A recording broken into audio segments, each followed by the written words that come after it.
মুর্শিদ পরশমণি গো লুহা রে বানাইলো কাঞ্চা সোনা। ঠিক না বেঠি? এই আল্লাহর ওলি হাতে হাত দিছে এভাবে, উঠায় দেখে স্বর্ণ। আর একটা বাটি হাতে নিছে, বাটির মধ্যে কোনো পানি ছিল না। এটারে উল্টাইছে, উল্টাই একটু থুতু দিছে, দেয়া কইতেছে নেও গিয়া দে, এটার ভিতরে পানি ভরপুর হয়ে গেছে। এটারে এবার উল্টাইতেছে, এরপরে এক ফোঁটা পানি মাটিতে ভরে না। সুবহানাল্লাহ। এই যে কেরামত দেখাইছে, কেরামত দেখানোর পরে ওই বাদশা বলতেছে, ও জাদু শিখছ হগলে? কি শিখছ হগলে? এই জাদুটা শিখছ? এটা কাম হইতো না, এটা চোখের বেল কি, এটা জাদু। এগুলো জাদু, এগুলো আমরা অনেক আগে থেকে জানি। পারলে অন্য কিছু দেখাও। ও কি দেখাইয়াম? আমি নিজে আগুন ধরাইয়াম, তুমি যদি বেটার বেটাও আগুনে বিতে যাইবা। বাচ্চা মানলাম। বলেন সুবহানাল্লাহ। কেমন আল্লাহর ওলি, চিন্তা করেন। বাচ্চা আগুন জ্বালাইলো, বাচ্চা যখন আগুন জ্বালাইলো, আগুন জ্বালানির পরে ওই আল্লাহর ওলি তার সাঙ্গ পাঙ্গ সহ আগুনের মধ্যে জাপ দিল, সাথে বাচ্চার চেরারেও দইরা জাপ দিছে। সুবহানাল্লাহ। বাচ্চার চেরারে ধরছে, বাচ্চা ছটফট করতেছে, আইরে তোরা মরতে আমার চেরারে কেড়ে মারছস, আমার চেরারে কেড়ে নিছস, আমার চেরারে তাড়াতাড়ি ফিরত দে। দেখে দাউ দাউ করে আগুন জ্বলতেছে, বাচ্চার মাথা নষ্ট হওয়ার বাও। কারণ হেরা মরক, কিন্তু তার ছেলে কেন মরবে? তার ছেলে তো ভবিষ্যৎ বাদশা। এখন সে চিন্তা করতেছে, হঠাৎ করে যখন আগুন নিবলো, তারা আগুনের থেকে বাইর হইল, তাদের শরীরে একটা পশমও পুরে নাই। কি গো, তুমি না আগুনের ভিতরে আফেল ডালিম করতে আইছে? ও বাবা, খুদা কি কসম, প্রভুকে কসম, আল্লাহ কসম, আমি আগুনের ভিতরে যাই নাই, আমি একটা বাগানের ভিতরে ছিলাম। কি বুঝলেন? কেমন আল্লাহর ওলি। তখন একজন বলতেছে, হুজুর, ও আমার আদরের বাদশা, এই আল্লাহর ওলি আপনাকে জাদু দেখাইতেছে, খবরদার তার জাদুতে বিশ্বাস করবেন না, করবেন না, করবেন না। বাদশা বলতেছে, হটিই কইছে এটা জাদু। তুমি যদি সত্যিকারের আল্লাহর ওলি হও, তাহলে 20 কায়া দেখাও। কয়েক কি দেখাইতো? 20 কায়া দেখাও। তখন 20 আনছি, আইনে দিছে 20, বিসমিল্লাহ কই 20 খাইছে। আল্লাহর কসম, জয়বার 20 খাইছে, ওইবার তার এই পোশাক গুলা খালি ছিঁড়েছে গা, পোশাক গুলা ছিঁড়ছে, শরীরের এক কানা পরিমাণও ক্ষতি হয় না। সুবহানাল্লাহ। কোরআন হাদিস পড়লে সবাই আলেম তো হয় না, আরে কোরআন হাদিস পড়লে সবাই আলেম তো হয় না, আরে নবীর প্রেমে মজলো যারা তারাই মাওলানা। জোরে বলেন সুবহানাল্লাহ। নবীর প্রেমে মজলো যারা তারাই মাওলানা। আরে কোরআন হাদিস পড়লে সবাই আলেম তো হয় না, আরে নবীর প্রেমে মজলো যারা তারাই মাওলানা। নবীর মোহাব্বত 1 নাম্বার শর্ত। কয় নাম্বার? কথা কোন, কয় নাম্বার? 1 নাম্বার শর্ত, নবীর মোহাব্বত অন্তরে ধারণ করবেন। নবী কিভাবে খাইছে, কিভাবে ঘুমাইছে, কিভাবে কি করছে, সবকিছু অনুসরণ করবেন। এটা 1 নাম্বার কাজ। 2 নাম্বার, আল্লাহ পাকের নামাজ, 5 ওয়াক্ত নামাজ কায়েম করতে হবে। 3 নাম্বার, নবীর প্রতি বেশি বেশি দুরূদ শরীফ পড়তে হবে। 4 নাম্বার, পিতা মাতার খেদমত করতে হবে। 5 নাম্বার, একজন আল্লাহর ওলির সোহবতে থাকতে হবে। কয়টা কইলাম? কয়টা কইছি? এই 5টা কাজ আপনি আমি যদি মনোপ্রাণ সহকারে করতে পারি, খোদা কি কসম, আপনি আল্লাহর ওলি হবেন। 1 নাম্বার, 5 ওয়াক্ত নামাজ কায়েম করবেন। 2 নাম্বার, নবীর প্রতি বেশি বেশি দুরূদ শরীফ পড়বেন। 3 নাম্বার, পিতা মাতার খেদমত করবেন। 4 নাম্বার, একজন কামেল মুকাম্মেল আল্লাহর ওলির সোহবতে থাকবেন। একটা কমছে, আরো কয়টা কমছে? একটা কমছে, এখন তো আরো কমবো। মূল কথা হইছে নবীর মোহাব্বত, নবীকে ভালোবাসবেন, তাকে অনুসরণ করবেন, এরপরে আপনি ওলি হবেন। বলেন সুবহানাল্লাহ। এখন কথা হইছে, আমরা সবকিছু করি, ঠিক আছে, বাপ মার খেদমতটা আমরা করতাম রাজি না। অনেকেই আছি পিতা মাতার খেদমত করি না। বাবা, পিতা মাতার খেদমত যে তুমি করো না, তুমি মইরে দেহ, তোমার অবস্থাটা কি? তুমি মইরে দেহ। অন্ধুক না হুজুর, আমি তো মরতাম না, তে তুমি খুব দুঃখ দিতে তাও বাপ মারে, আমার কিচ্ছু করার নেই। দুঃখ দেও, তুমি মরো কোনোদিন, তাহলে দুঃখ দিও না। আরে মা দুঃখিনী অভাগিনী সন্তানের নয়ন মনি গো, মায়েরই চরণে মিলে বেহেশতেরই ঠিকানা। সেই মায়ের মনে কেহ কষ্ট দিও না, সে মায়ের মনে কেহ দুঃখ দিও না। গর্ভধারিণী মা, জনম দুঃখিনী মা, সে মায়ের মনে কেহ দুঃখ দিও না। 10 মাস 10 দিন তোমায় উদরে রাখিয়া, খাইতে বইতে কত কষ্ট গেছে মা সহিয়া। ভূমিষ্ঠ হইলা যখন পৃথিবীর উপরে, বুকেতে রাখিয়া সে মা বাঁচাইল তোমারে। আরে মায়ের মনে কষ্ট দিলে সহে না পাক পড়ুয়ারে রে। আরে এই জগতে মায়ের মতো কেহ নাই আর আপনা, দুঃখের দরদি আমার জনম দুঃখী মা, গর্ভধারিণী মা, জনম দুঃখিনী মা। সে মায়ের মনে কেহ কষ্ট দিও না, সে মায়ের মনে কেহ কষ্ট দিও না। নিজে না খাইয়া যে মা খাওয়াইছে তোমায়, সে মাকে কষ্ট দিলা স্ত্রীর কথায়। আছে তোমার বাড়ি গাড়ি কোনো কমতি নাই, মা দুঃখিনীর লাইগা বুঝি একটু জায়গা নাই। আরে মায়ের কান দনের ছুটে আল্লাহর আরশ কেঁপে উঠে রে। মা দুঃখিনীর কান্দনের ছুটে আল্লাহর আরশ কেঁপে উঠে রে। আরে মা জননী নাই রে যাহার কে দিবে তার সান্ত্বনা, দুঃখের দরদি আমার জনম দুঃখী মা, গর্ভধারিণী মা, জনম দুঃখিনী মা। সে মায়ের মনে কেহ দুঃখ দিও না, সে মায়ের মনে কেহ দুঃখ দিও না। মাঘ মায়া শীতের রাইতে রইয়াছো জাগিয়া, কখন জানি আমার সন্তান উঠবে রে কান্দিয়া। মাগো মা বলিয়া যখন কান্দিয়া উঠিতে, আগুন দরিয়া যাইতো মায়ের কলিজাতে। কথা কোন ঠিক কিনা? আরে কথা কোন না কেন? মাঘ মায়া শীতের রাইতে রইয়াছো জাগিয়া, কখন জানি আমার সন্তান উঠবে রে কান্দিয়া। মাগো মা বলিয়া যখন কান্দিয়া উঠিতে, আগুন দরিয়া যাইতো মায়ের কলিজাতে। আরে মায়ের মনে কষ্ট দিলে সহে না পাক পড়ুয়ারে রে। আরে মা দুঃখিনী নাই রে যাহার কে দিবে তার সান্ত্বনা, দুঃখের দরদি আমার জনম দুঃখী মা, গর্ভধারিণী মা, জনম দুঃখিনী মা। সে মায়ের মনে কেহ দুঃখ দিও না গো, সে মায়ের মনে কেহ দুঃখ দিও না। ঠিক না বেটি? গোল্ড অফ মদিনা, সুন্নিয়তের অহংকার। নবীজি বলছেন, যে বেশি বেশি দুরূদ শরীফ পড়বে হাসরের ময়দানে সে আমার তত কাছে থাকবে। এমন যে ব্যক্তি দৈনিক 50 বার দুরূদ শরীফ পড়লো মোহাব্বতে, কয়বার? 50 বার। কেমনে? আপনি ফজরের পরে 10 বার পড়তে পারেন, জোহরের পরে 10 বার, আসর মাগরিব এশা কয় ওয়াক্ত? 5 ওয়াক্ত। 5 ওয়াক্ত যদি 10 বার করে পড়েন তাহলে করতে হয় 50 হয়ে না? 10 বার পড়তে তো বেশি কোন সময় লাগার কথা না। সাল্লাল্লাহু আলাইহি ওয়াসাল্লাম, এটাও তো দুরূদ শরীফ, এটা পড়তে কত সময় লাগে? আমরা তো পড়ি না। এই জন্য আমার ভাইরা, বাবারা, বন্ধুরা, নবীজি নিজ জবান মুবারকের ঘোষণা, যদি কোনো মানুষ এই পৃথিবীর মধ্যে 50 বার দুরূদ শরীফ পড়ে আমার মহব্বতে, হাসরের ময়দানে আমি স্বয়ং নবী তার সাথে মুসাফা করব।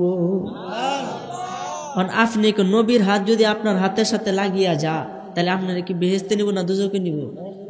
নবীর হাতে লাগলে কি দুজকে যাইব? তাইলে এই জন্য দুরূদ শরীফ বেশি বেশি পড়তে হবে। দুরূদের উপরে কোনো আমল নাই, দুরূদের উপরে একটাই আমল, আল্লাহকে বিশ্বাস করবেন, আল্লাহর হুকুম পালন করবেন, সাথে আল্লাহর ইবাদতটা করবেন। আল্লাহর ইবাদত কি? আল্লাহর স্বয়ং ইবাদত হচ্ছে দুরূদ শরীফ পড়া। সুবহানাল্লাহ। আল্লাহ নামাজ পড়ে না, রোজা আল্লাহ রাখে না। আমরাও তো নামাজ পড়ি, কেমন নামাজ? নামাজও পড়ি, এনদে বিড়িও খাই, আছে না নাই? নামাজও পড়ি, বাটপাড়িও করি, চিটারি করি, কিস্তি তুলি, হারাম কাজ করি, সুদ ঘুষ খাই, কি খাই না? মনে রাখবেন, নামাজেই নামাজিকে সরল পথে আনে। কথা কোন ঠিক কি না? নামাজে নামাজিকে সরল পথে আনতে পারে, নামাজে নামাজে নামাজিকে সোজা পথে আনতে পারে, নামাজে ওরে যে নামাজের ক্ষমতা নাই সেই নামাজ কেউ পড়ির না রে, যে নামাজের ক্ষমতা নাই সেই নামাজ কেউ পড়ির না রে, নামাজে নামাজিকে সরল পথে আনতে পারে। সুবহানাল্লাহ বলেন।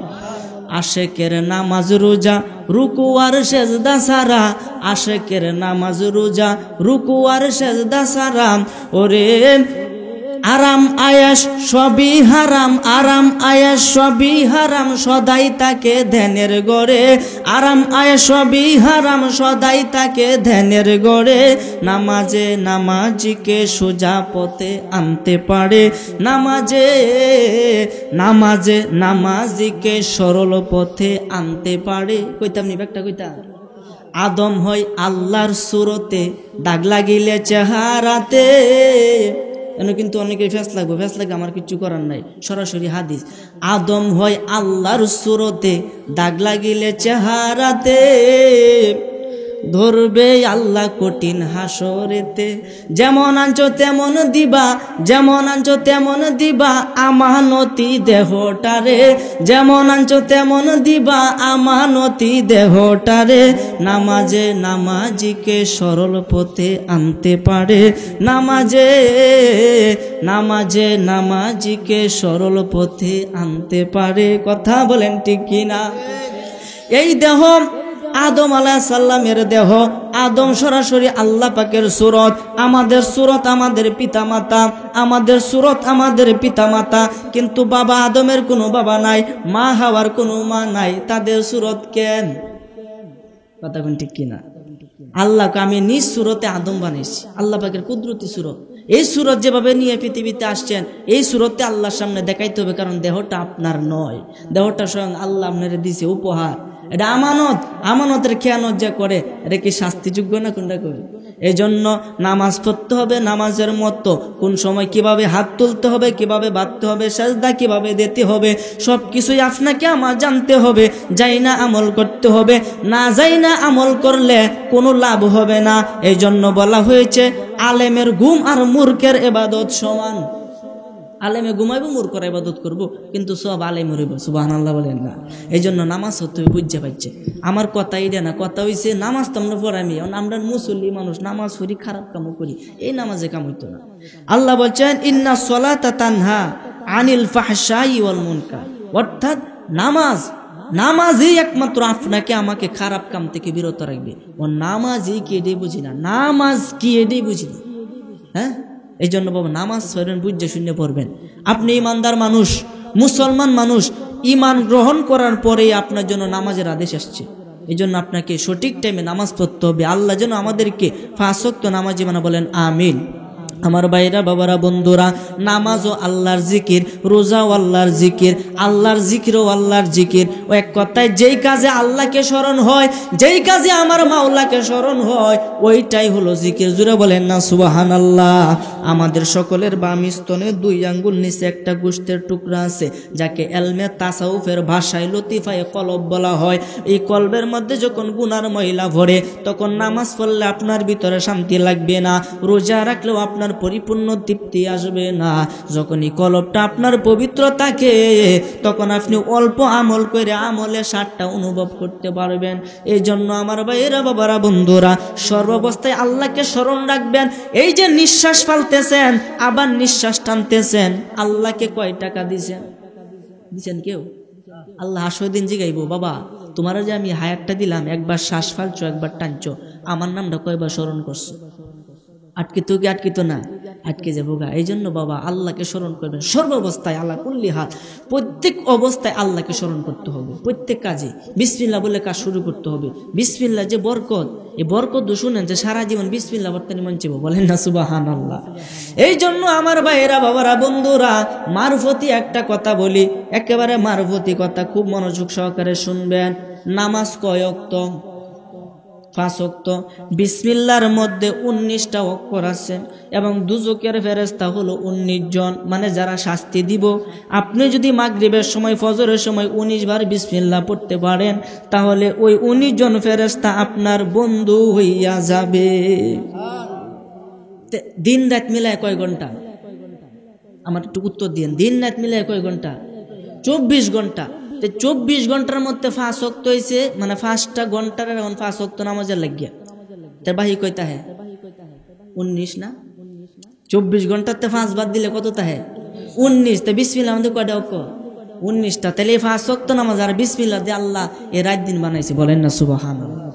এই জন্য 5 ঘন্টা আল্লাহর ইবাদত নামাজ, বাকি সময় শুধু বিসমিল্লাহ বিসমিল্লাহ। প্রতি মিনিটে মিনিটে আপনার গুনাহ মাফ হবে। এই জন্য আমার ভাইরা বাবারা বন্ধুরা বিসমিল্লাহর আমল শুরু করেন, বিসমিল্লাহর আমল শুরু করেন।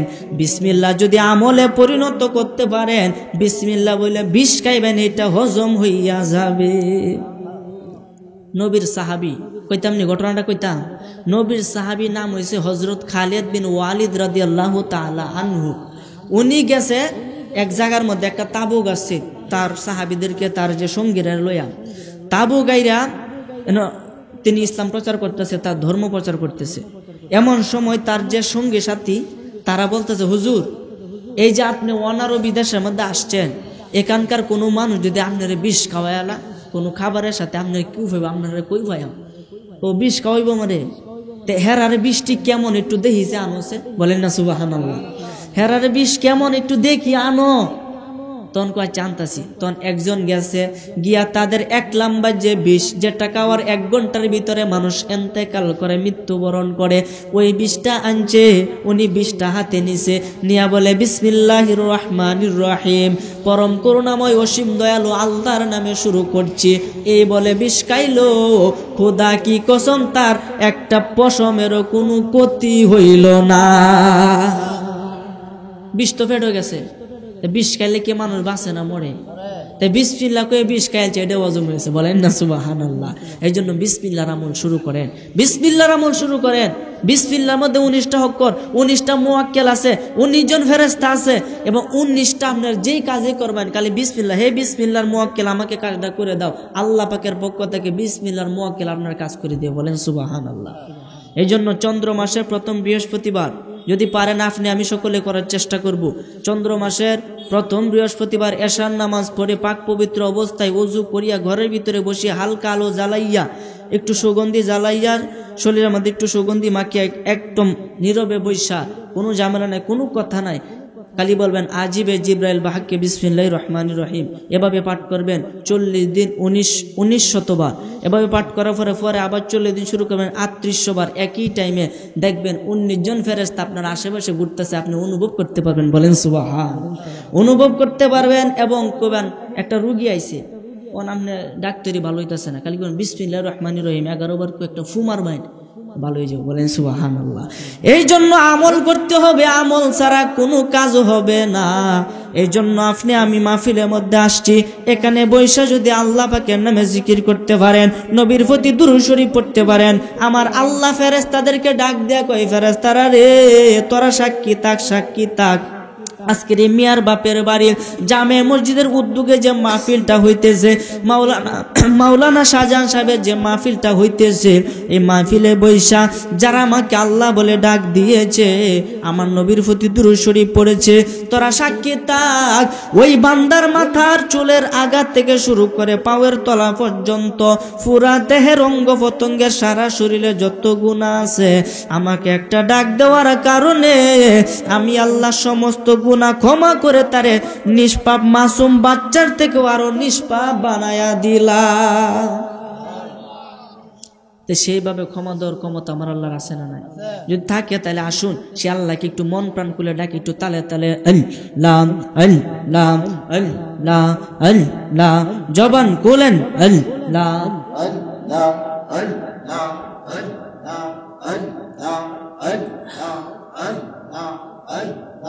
আল্লাহ আল্লাহ আল্লাহ আল্লাহ আল্লাহ আল্লাহ। তুমি মেহেরবান গো নবীজি তুমি মেহেরবান ও গো নবীজি তুমি মেহেরবান আল্লাহ আল্লাহ নয়নে একবার দেখিলে নয়নে একবার দেখিলে জোড়াইতাম ফরান ও গো নবীজি আপনি জানের জান আল্লাহ আল্লাহ কত কষ্ট করলে গো নবীজি ওহুদের ময়দান কত কষ্ট করলে গো নবীজি ওহুদের ময়দান আল্লাহ আল্লাহ দন্ত মুবারক শহীদ করলো দহন্ত মুবারক শহীদ করলো কাফের বেঈমান ও গো নবীজি আপনি মেহেরবান আল্লাহ আল্লাহ আল্লাহ আমরা সবাই পাপী গো নবীজি আপনি দয়াবান আমরা সবাই পাপী গো নবীজি আপনি দয়াবান আল্লাহ আল্লাহ দয়া করে শাফায়াত করবেন দয়া করে শাফায়াত করবেন কঠিনময় দাওয়ান ও গো নবীজি আপনি মেহেরবান আল্লাহ আল্লাহ আল্লাহ আল্লাহ আল্লাহ যাহা খাইলে ভালো মানুষ যাহা খাইলে ভালো মানুষ পাগল হইয়া বনে যাওয়ায় সেই সুধা আমরা খাইতে চাওয়াই আল্লাহ আল্লাহ দয়াল জীবনে যাহা খাওয়াই নাই দয়াল জীবনে যাহা খাওয়াই নাই যাহা খাইলে ভালো মানুষ যাহা খাইলে ভালো মানুষ পাগল হইয়া বনে যাওয়ায় সেই সুধা আমরা খাইতে চাইয়ে আল্লাহ আল্লাহ জবান খুলেন আল্লাহ আল্লাহ আল্লাহ ফানা ফানা আল্লাহ আল্লাহ আল্লাহ কত প্রেমিক সুধা কাইয়া গেল যে মর হইয়া কেহ সালার বসর লইয়া কেহ সালার বসর লইয়া নগরে গইরা বেড়ায় সেই সুধা আমরা খাইতে চাইয়ে আল্লাহ আল্লাহ মনসুর হাল্লাজ সুধা কাহাইয়া আনাল হক কয় মাতাল হইয়া মনসুর হাল্লাজ সুধা কাহাইয়া আনাল হক কয় মাতাল হইয়া নিজকে নিজে খুদা কইয়া নিজকে নিজে খুদা কইয়া শুলিতে বাবা প্রাণ হারায় সেই সুধা আমরা খাইতে চাই আল্লাহ আল্লাহ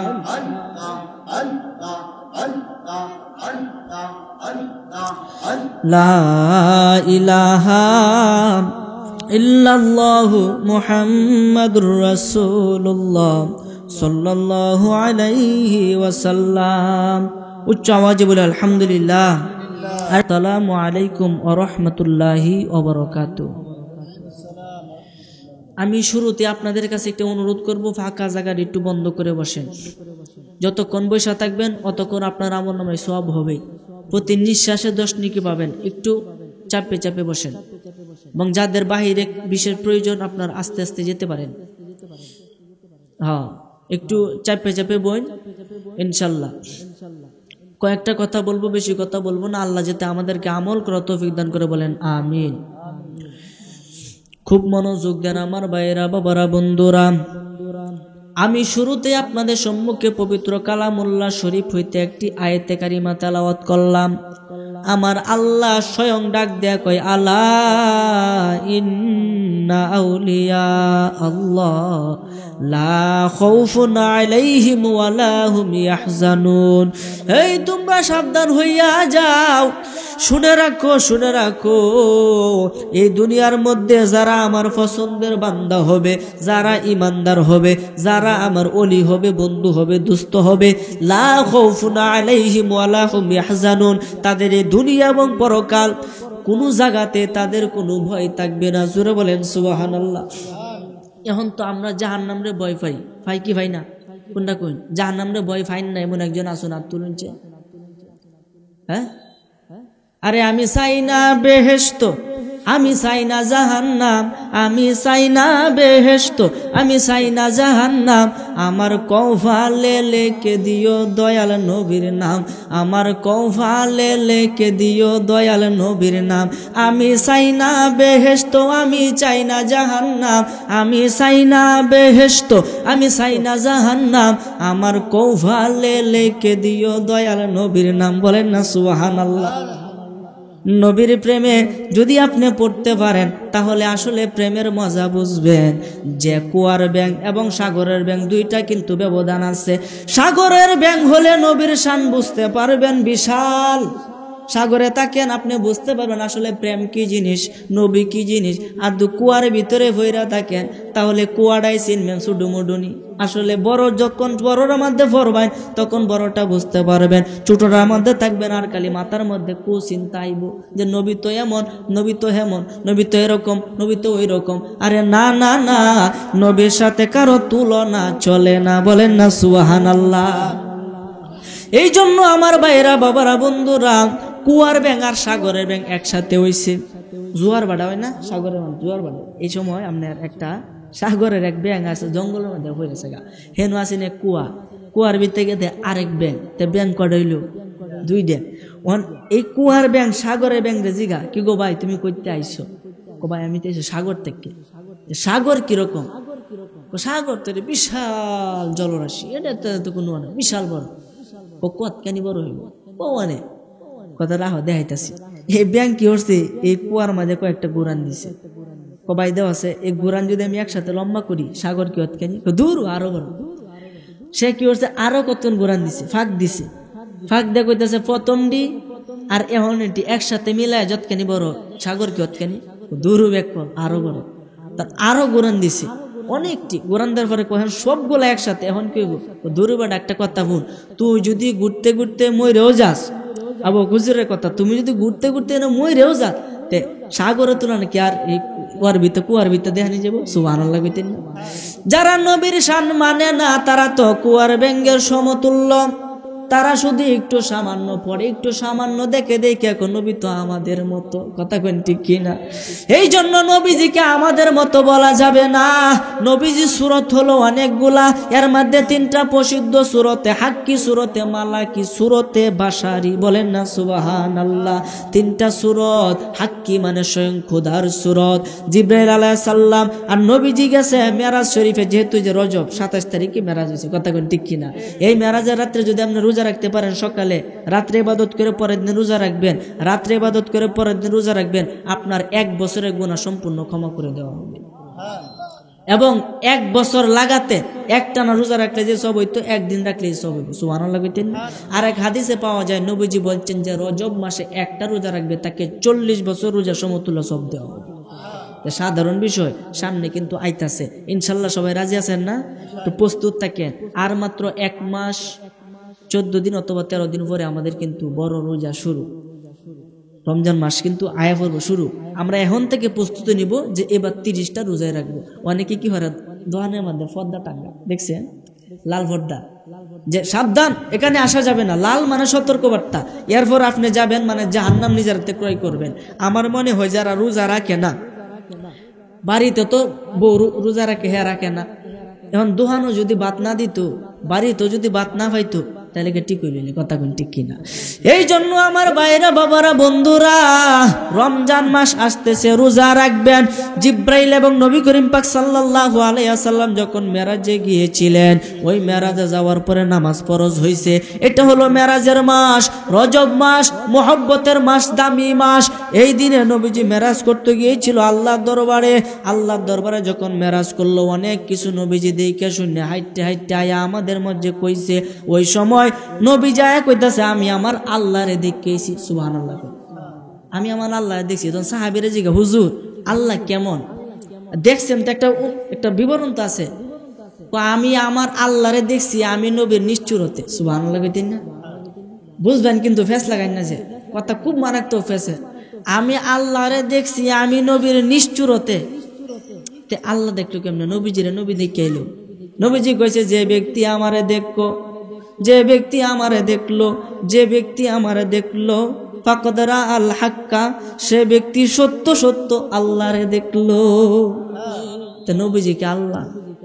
তাইলে এই হাদিস কি করবেন? সাহাবীরা জিজ্ঞাসা, ইয়া রাসূলুল্লাহ, আপনি আল্লাহরে দেখেছেন? কো হ, কেমন দেখছেন? কো আমি নবীর নিষ্ঠুরতে। কো আমরা দেখান কেমনে? কো আমারে দেখো, আল্লাহ দেখা হইয়া যাবে। সুবহানাল্লাহ বলেন। আর এটা কেন রে? কেন চিন্তা করেন? আল্লাহ হলো একটা কুদরতি আয়নার মতো, আয়নার সমতুল্য। আয়নার সামনে দাঁড়াইলে আয়না দেখবেন না নিজেরে দেখবেন? নিজেরে দেখা যায়, খোদার ভিতরে নবী প্রকাশিত হইয়া যায়। আল্লাহ হলো স্বয়ং নূর, নবীজি হলো এই নূরের ছায়া। সুবহানাল্লাহ। এই জন্য দুনিয়ার জমিনে নবীজির কোনো ছায়া ছিল না। আকাশের চন্দ্র সূর্যের আলোতে নবীজির ছায়া মাটিতে পড়তো না, পড়তো না, পড়তো না, পড়তো না। কেননা নবীজির মাথার চুলের আগা থেকে পায়ের তলা পর্যন্ত পুরা দেহটাই ছিল একটা নূর, মানে আলো। জোরে বলেন সুবহানাল্লাহ। বাতির কোনো ছায়া আছে? পড়ছে? বাতি ছায়া হইব কেন? আমাদের ছায়া আছে।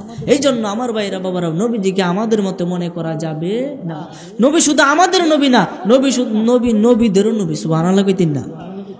যখন এই যে কথাই কথাই কয় না, কথা লতাই সমান, লতা খালি লাম্বাও, কথাও খালি লাম্বাও, কইতাম নি এটা কই আল্লাহ।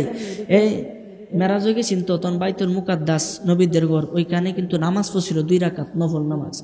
এই নফল নামাজের মধ্যে সমস্ত ফেরেশতারা 2,24,000 পয়গম্বর এখানে উপস্থিত ছিল। কেন? তারা আপনি আমার নবীকে এক নজর দেখার জন্য, যে এক নজর সাক্ষাৎ করার জন্য। এইভাবে তারা আল্লাহর দরবারে আরজি করছে, আল্লাহ তাদের আরজি কবুল করছে। পরে নবীজিরা যখন জিব্রাইলে লয়ে গেছে, তখন আল্লাহ আদেশ দিছে, বন্ধু হাবিব, তুমি 2 রাকাত নফল নামাজ পড়ে তখন আসো। তখন এই নামাজের অর্ডার যখন আল্লাহ দিছে, তখন সমস্ত নবীগণের ভিতরে একটা আনন্দ সৃষ্টি হয়েছে, যে কেন আজকে এত এত নবীগণের মাঝে আমি ইমামতি করব। মুসা আলাইহিস সালাম কয় আমি ইমামতি করব। আদম আলাইহিস সালাম মনে মনে কয় আমারে বুঝে আজকে দায়িত্ব দিব।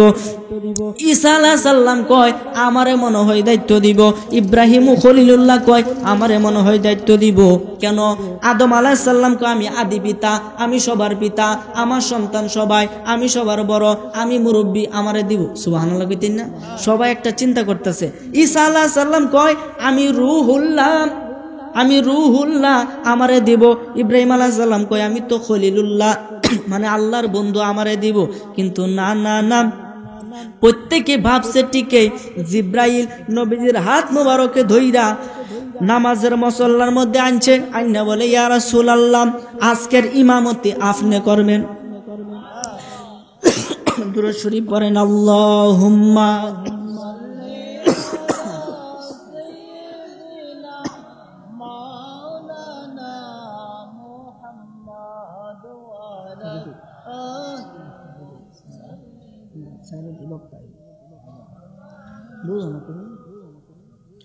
যাই হোক, কথাই কথা আনে। যাই হোক, এই যে ইমামতি করলো, এটা কেন করলো? নবী শুধু আমাদের নবী না, নবী হলো সাইয়্যিদুল আম্বিয়া, সমস্ত নবীগণের নেতা। বলেন সুবহানাল্লাহ। এই জন্য নবীজিকে সাধারণ বলা যাবে, আমাদের মতো বলা যাবে না।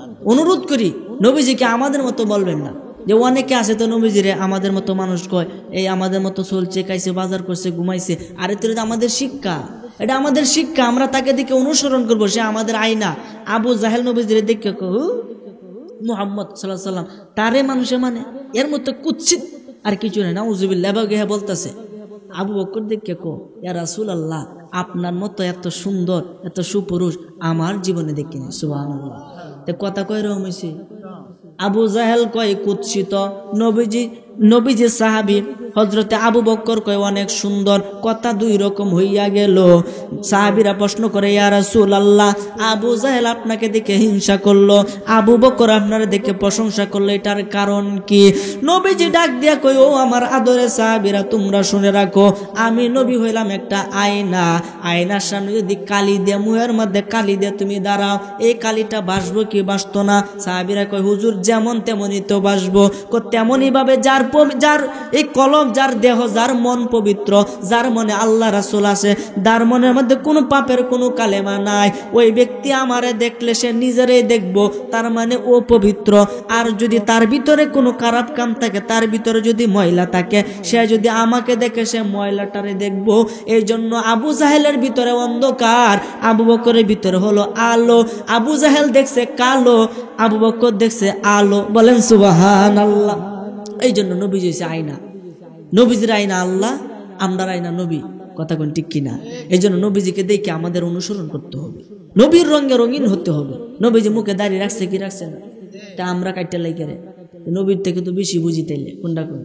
নবীজি 5 ওয়াক্ত নামাজ জামাতের সাথে গিয়া অসুস্থ 2 সাহাবীর বর্দে কান্দ বর্দে বর্দে গিয়ে নামাজ পড়ছে। মানে আমরা একটু অসুখ হইলে ঘরের ভিতরে নামাজ পড়ি কেন? হ্যাঁ, নবীজি কয়দিন বিড়ি খাইছে তার আমরা কেড়ে খাই। নবীর রঙে রঙিন হন, জীবন পরিবর্তন হইয়া যাবে রে বাবা। দেখেন জীবন আর কতদিন, বাঁচবেন আর কয়দিন? নামাজ পড়েন প্রতিদিন, কয়দিন আর বাঁচবেন রে বাবা?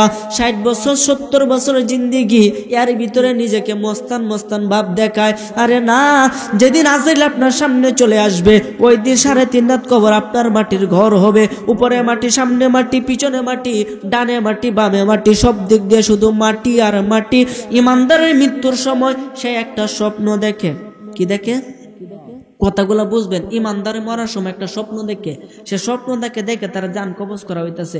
স্বপ্ন মানে কিন্তু কাটতের লোক কিন্তু দুঃখ পাওয়া যায় না।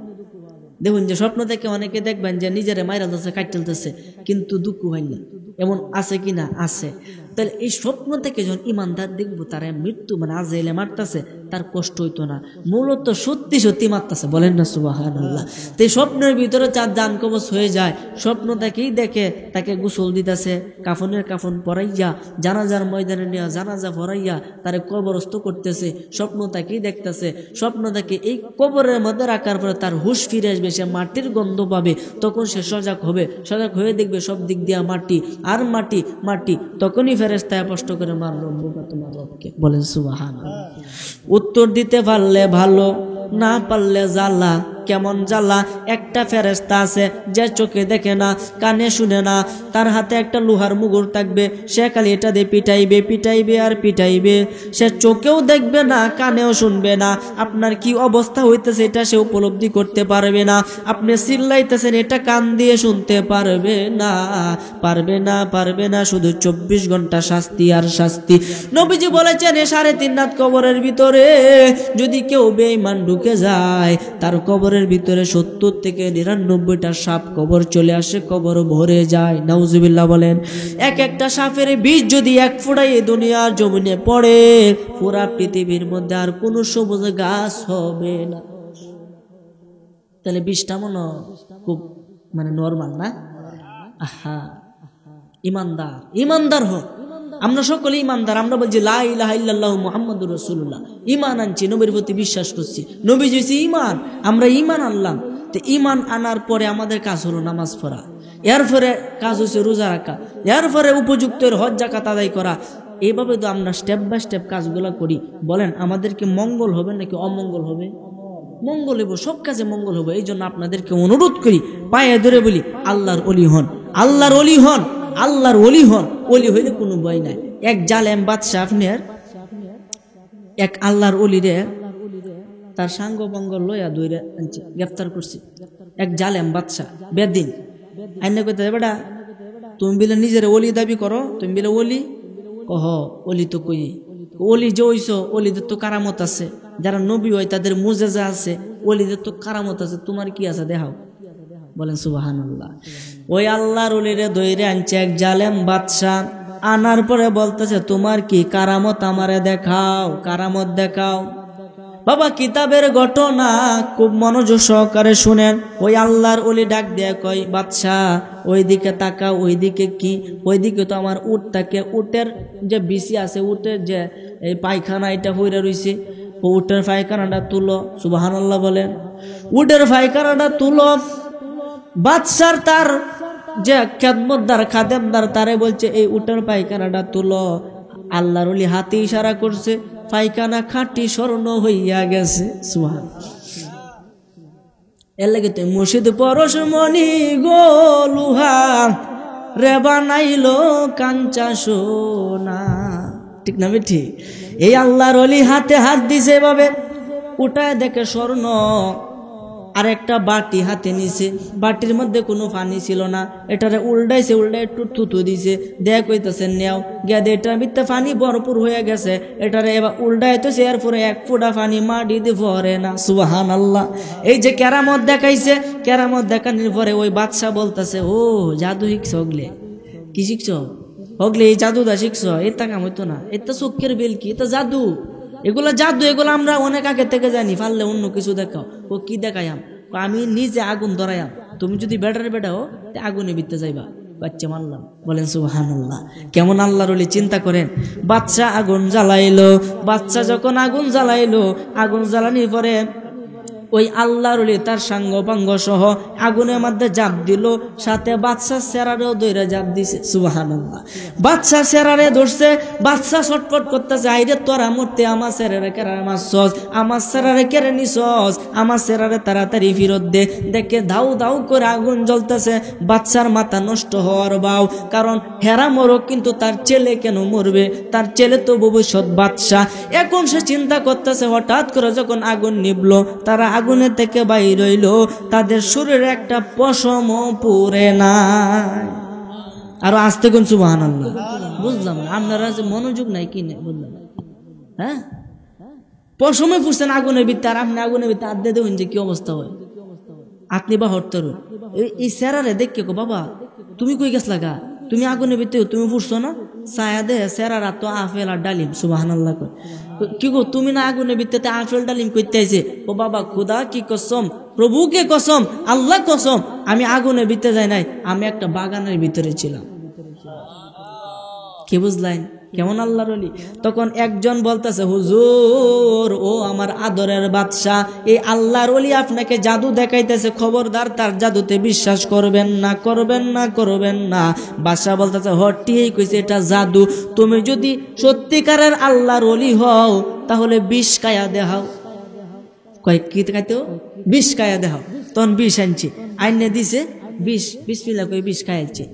আল্লাহর কসম জয়বার 20 খাইছে, ওইবার তার এই পোশাকগুলা খালি ছিঁড়েছে গা, পোশাকগুলা ছিঁড়ছে, শরীরের এক কানা পরিমাণও ক্ষতি হয় না। সুবহানাল্লাহ। তো সেরকম আল্লাহর ওলি দরকার আছে না নাই? হবেন কিভাবে আজকে আমি বলে যাব। এখন এখানে বলবো যে আল্লাহর ওলি আপনি কিভাবে হবেন, কি কি করতে হবে। তো দুরূদ শরীফ পড়েন, আল্লাহুম্মা সাল্লি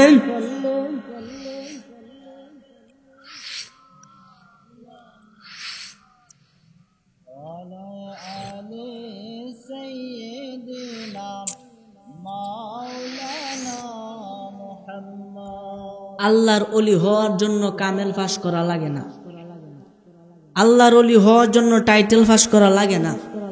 আল্লাহর ওলি তারাই যাদের ভিতরে নবীর মোহব্বত আছে। সুবহানাল্লাহ বলে। এই জন্য তো আমি কি কোরআন হাদিস পড়লে সবাই আলেম তো হয় না, আরে কোরআন হাদিস পড়লে সবাই আলেম তো হয় না, আরে নবীর প্রেমে মজলো যারা তারাই মাওলানা। জোরে বলেন সুবহানাল্লাহ। নবীর প্রেমে মজলো যারা তারাই মাওলানা। আরে কোরআন হাদিস পড়লে সবাই আলেম তো হয় না, আরে নবীর প্রেমে মজলো যারা তারাই মাওলানা। নবীর মোহাব্বত 1 নাম্বার শর্ত। কয় নাম্বার? কথা কোন কয় নাম্বার? 1 নাম্বার শর্ত নবীর মুহাব্বত অন্তরে ধারণ করবেন। নবী কিভাবে খাইছে, কিভাবে ঘুমাইছে, কিভাবে কি করছে সবকিছু অনুসরণ করবেন, এটা 1 নাম্বার কাজ। 2 নাম্বার আল্লাহ পাকের নামাজ, 5 ওয়াক্ত নামাজ কায়েম করতে হবে। 3 নাম্বার নবীর প্রতি বেশি বেশি দুরূদ শরীফ পড়তে হবে। 4 নাম্বার পিতা মাতার খেদমত করতে হবে। 5 নাম্বার একজন আল্লাহর ওলির সোহবতে থাকতে হবে। কয়টা কইলাম? কয়টা কইছি? এই 5টা কাজ আপনি আমি যদি মনোপ্রাণ সহকারে করতে পারি, খোদা কি কসম আপনি আল্লাহর ওলি হবেন। 1 নাম্বার 5 ওয়াক্ত নামাজ কায়েম করবেন। 2 নাম্বার নবীর প্রতি বেশি বেশি দুরূদ শরীফ পড়বেন। 3 নাম্বার পিতা মাতার খেদমত করবেন। 4 নাম্বার একজন কামেল মুকাম্মেল আল্লাহর ওলির সোহবতে থাকবেন। একটা কমছে, আরো কয়টা কমছে? একটা কমছে, এখন তো আরো কমবো। মূল কথা হইছে নবীর মুহাব্বত, নবীকে ভালোবাসবেন, তাকে অনুসরণ করবেন, এরপরে আপনি ওলি হবেন। বলেন সুবহানাল্লাহ। এখন কথা হইছে আমরা সবকিছু করি, ঠিক আছে, বাপ মার খেদমতটা আমরা করতাম রাজি না। অনেকেই আছি পিতা মাতার খেদমত করি না। বাবা, পিতা মাতার খেদমত যে তুমি করো না, তুমি মইরা দেহ, তোমার অবস্থাটা কি? তুমি মইরা দেহ। অন্ধুক না হুজুর আমি তো মরতাম না, তে তুমি খুব দুঃখ দিতে তাও বাপ মারে, আমার কিচ্ছু করার নেই। দুঃখ দেও, তুমি মরো কোনো দিন, তাহলে দুঃখ দিও না। আরে মা দুঃখিনী অবাগিনী সন্তানের নয়ন মনি গো, মায়েরই চরণে মিলে বেহেশতেরই ঠিকানা। সেই মায়ের মনে কেহ কষ্ট দিও না, সে মায়ের মনে কেহ দুঃখ দিও না। গর্ভধারিণী মা, জনম দুঃখিনী মা, সে মায়ের মনে কেহ দুঃখ দিও না। 10 মাস 10 দিন তোমায় উদরে রাখিয়া, কাইতে বইতে কত কষ্ট গেছে মা সহিয়া। ভূমিষ্ঠ হইলা যখন পৃথিবীর উপরে, বুকেতে রাখিয়া সে মা বাঁচাইল তোমারে। আরে মায়ের মনে কষ্ট দিলে সহে না পাক বড়ুয়ারে রে। আরে এই জগতে মায়ের মতো কেহ নাই আর আপনা, দুঃখের দরদি আমার জনম দুঃখী মা। গর্ভধারিণী মা, জনম দুঃখিনী মা, সে মায়ের মনে কেহ কষ্ট দিও না, সে মায়ের মনে কেহ কষ্ট দিও না। নিজে না খাইয়া যে মা খাওয়াইছে তোমায়, সে মাকে কষ্ট দিলা স্ত্রীর কথায়। আছে তোমার বাড়ি গাড়ি কোনো কমতি নাই, মা দুঃখিনীর লাইগা বুঝি একটু জায়গা নাই। আরে মায়েরই কান দনের ছুটে আল্লাহর আরশ কেঁপে উঠে রে। মা দুঃখিনীর কান্দনের ছুটে আল্লাহর আরশ কেঁপে উঠে রে। আরে মা জননী নাই রে যাহার, কে দিবে তার সান্ত্বনা। দুঃখের দরদি আমার জনম দুঃখী মা, গর্ভধারিণী মা, জনম দুঃখিনী মা, সে মায়ের মনে কেহ দুঃখ দিও না, সে মায়ের মনে কেহ দুঃখ দিও না। মাঘ মায়া শীতের রাইতে রইয়াছো জাগিয়া, কখন জানি আমার সন্তান উঠবে রে কান্দিয়া। মাগো মা বলিয়া যখন কান্দিয়া উঠিতে, আগুন দরিয়া যাইতো মায়ের কলিজাতে। কথা কোন ঠিক কিনা? আরে কথা কোন না গেরে? মাঘ মায়া শীতের রাইতে রইয়াছো জাগিয়া, কখন জানি আমার সন্তান উঠবে রে কান্দিয়া। মাগো মা বলিয়া যখন কান্দিয়া উঠিতে, আগুন দরিয়া যাইতো মায়ের কলিজাতে। আরে মায়ের মনে কষ্ট দিলে সহে না পাক পড়ুয়ারে রে। আরে মা দুঃখিনী নাই রে যাহার কে দিবে তার সান্ত্বনা, দুঃখের দরদি আমার জনম দুঃখী মা, গর্ভধারিণী মা জনম দুঃখিনী মা, সে মায়ের মনে কেহ দুঃখ দিও না গো, সে মায়ের মনে কেহ দুঃখ দিও না। ঠিক না বেটি? সে মারে কষ্ট দেওয়া যাবে? লাস্টে একটা মায়ের রোজ করে ইনশাল্লাহ আজকে আমি বিদায় নিব, এরপরে প্রধান অতিথি আসবে। বাবা সব কিছু করলেন, নামাজ পড়লেন, রোজা রাখলেন, ভালো ভালো কাজ করলেন, কিন্তু পিতা মাতার খেদমতটা করলেন না। বাবা কসম, খোদা কসম, আপনার সব কিছু বরবাদ হয়েছে। এই জন্য মা যার জীবিত আছে, বাপ যার জীবিত আছে, অনুরোধ করে আপনারা তাদের খেদমত করবেন, তাদের কথা মতো চলবেন, অবাধ্য হবেন না। এই যে ছোট ছোট বলান আমি কেন্দ্রে কথা কইছে আসতেছে, সব দেখতেছি। এন আমার শিক্ষক হিসেবে বসাইছো তোমরা, আমার যদি না দিই তাহলে শিক্ষক হওয়ার যোগ্য আমি না। এন যদি তোমার যদি ভালো লাগে সুন্দর টিকে উঠতে যাও গা, তেহারা ডিস্টার্ব করো না। নিঃসন্দেহে মা বাবার গজল শুনে যারা হাসে তাদের ভিতরে ঝামেলা আছে, তারা পিতা মাতার অবাধ্য সন্তান। কথা কোন ঠিক কিনা? যদি বাধ্য হইতো তাহলে মনোযোগ সহকারে কথাগুলো শুনতো। আরে পিতা মাতা ছাড়া তুমি তো পৃথিবীতে আসতে পারতা না, তখন পিতা মাতার কথা শুনে তুমি হাসো তো বালাই হয়েছে। পিতা মাতা তো একদিন তুমি নিজে হইবা। মনে রাখবা, তোমার বয়স এখন 12 বছর, তোমার বয়স 14 বছর, 15 বছর। ঠিক এই টাইমে যখন তুমি বিবাহ করবা, বিবাহ করার পরে যখন তোমার সন্তানাদি হবে, সন্তানাদির বয়স যখন 14 বছর 15 বছর হবে, ঠিক ওই টাইমে তুমি তোমার পিতা মাতারা যেমন কষ্ট দিতা, এরকম কষ্ট তোমার ছেলে তোমার মেয়ে তোমাকে দিবে। ঠিক না বেটি? বুঝটালা তখন পিতা মাতার মনে কষ্ট কত। এই জন্য অনুরোধ করি, অন্তত পিতা মাতার মনে কষ্ট দিবেন না। আমার আল্লাহ বলেন ফাআলুল লিমা ইউরিদ, আমি আল্লাহ যাই ইচ্ছা তাই করতে পারি। আমি মৃত থেকে জীবিত, জীবিত থেকে মৃত, এমন কি? হ্যাঁ কিতা মুরব্বী কি কই আমারে কইতাছুন? আচ্ছা, আল্লাহ বলছে আমি মৃত থেকে জীবিত আনতে পারি, জীবিত থেকে মৃত আনতে পারি। তোমার মায়ের গর্ভের মধ্যে তুমি ছিল মৃত, আল্লাহ তোমারে প্রাণ দিছে। মনে রাখবেন, মানুষ ছিল মৃত, হইছে জীবিত, আবার হবে মৃত। মানুষ ছিল মৃত, হইছে জীবিত, আবার হবে মৃত। নারে তাকবীর, নারে রিসালাত। প্রধান আলোচক হুজুরের আগমন, মুফতি সাদেকুর রহমান সালেহ হুজুরের আগমন। সকলে বলি আলহামদুলিল্লাহ। যাই হোক, হুজুর এসে গেছে, আমি আলোচনার সামনের দিকে যাব না, শুধু এইটুকু বলি, আল্লাহ বলছে আমি মৃত থেকে জীবিত, জীবিত থেকে মৃত বাইর করতে পারি। এটা কেমনে? ডিম চিনেন? ডিম, মুরগির ডিম চিনেন নি? দেখছুন না জীবনে? তে মুরগির ডিমের কি আত্মাও আছে? হ্যাঁ, এটার ভিতরতে বাচ্চা বাইর কি বাইর না? তার মানে কি এটা মৃত? মৃতত্বে বাইর হইল জীবিত।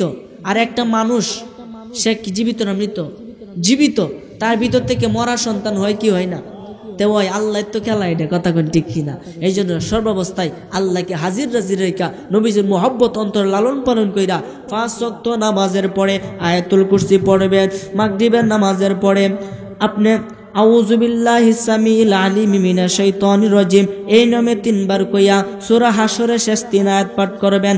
লাউ আনজালনা হাযাল কুরআনা আলা জাবালিল লারাআইতাহু খাশিআম মুতাসাদ্দিআম মিন খাশিয়াতিল্লাহ ওয়া তিলকাল আমসালু নাদরিবুহা লিন-নাসি লাআল্লাহুম ইয়াতাফাক্কারুন। হুয়াল্লাহুল্লাযী লা ইলাহা ইল্লাহু আলিমুল গায়বি ওয়াশ শাহাদা হুয়ার রহমানুর রহিম। হুয়াল্লাহুল্লাযী লা ইলাহা ইল্লাহু আল মালিকুল কুদ্দুসুস সালামুল মুমিনুল মুহাইমিনুল আজিজুল জাব্বারুল মুতাকাব্বির সুবহানাল্লাহি আম্মা ইউশরিকুন।